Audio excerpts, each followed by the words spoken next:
Why do hardworking employees get ignored? Why do politics decide your worth? Let's talk about it. Welcome to Bad Influencer. Hit subscribe.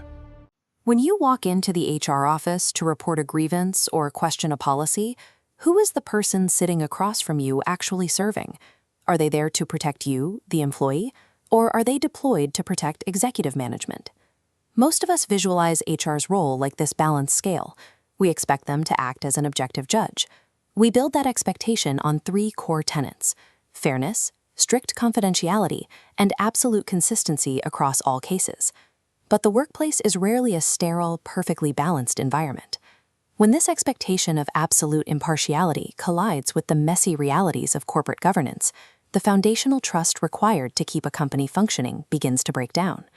The cracks usually start showing when employees witness a blatant systemic inconsistency. These are the moments where a conflict resolution or a disciplinary outcome feels like it was predetermined rather than objectively evaluated by HR. Consider a highly profitable, business-critical manager who crosses the line. They generate repeated policy complaints from their team, yet month after month, they face zero visible consequences and retain their position of authority.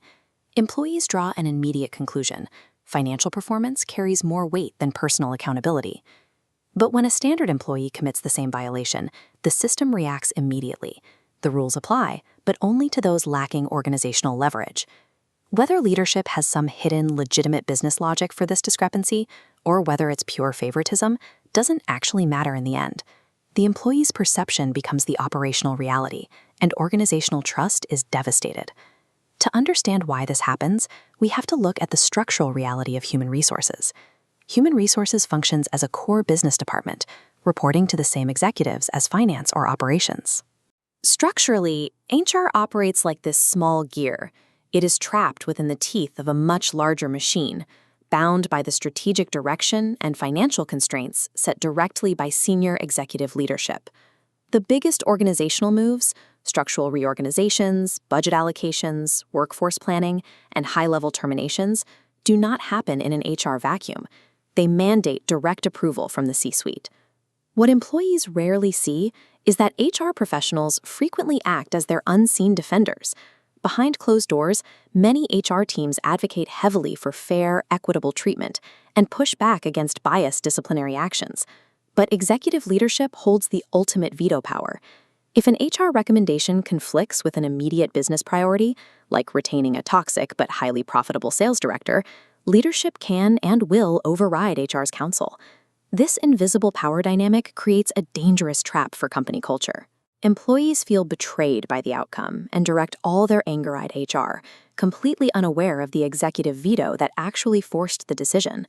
This dynamic extends to internal promotions, where silent decision-making turns standard business choices into breeding grounds for mistrust.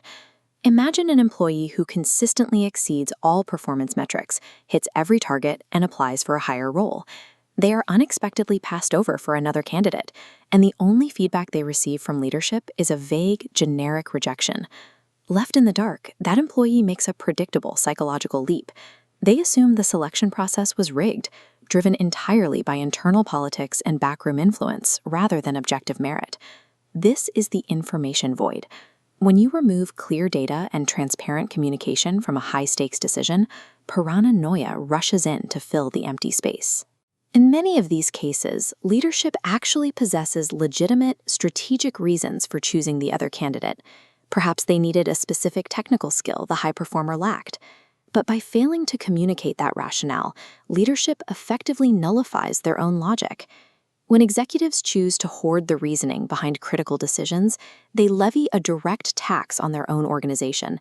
The payment is extracted immediately through contagious employee disengagement. Once a workforce systemically begins to question the fairness of HR and leadership decisions, the resulting damage is highly measurable and compounding quickly. Looking at the internal symptoms, you see a steep drop in engagement. Motivation flatlines. Employees stop reporting ethical concerns. This leads to the final, most expensive symptom, talent flight. As the trend splinters, high performers simply leave, taking their institutional knowledge with them. Losing high performers to competitors while retaining an apathetic workforce directly undermines the business's profitability and long-term survival.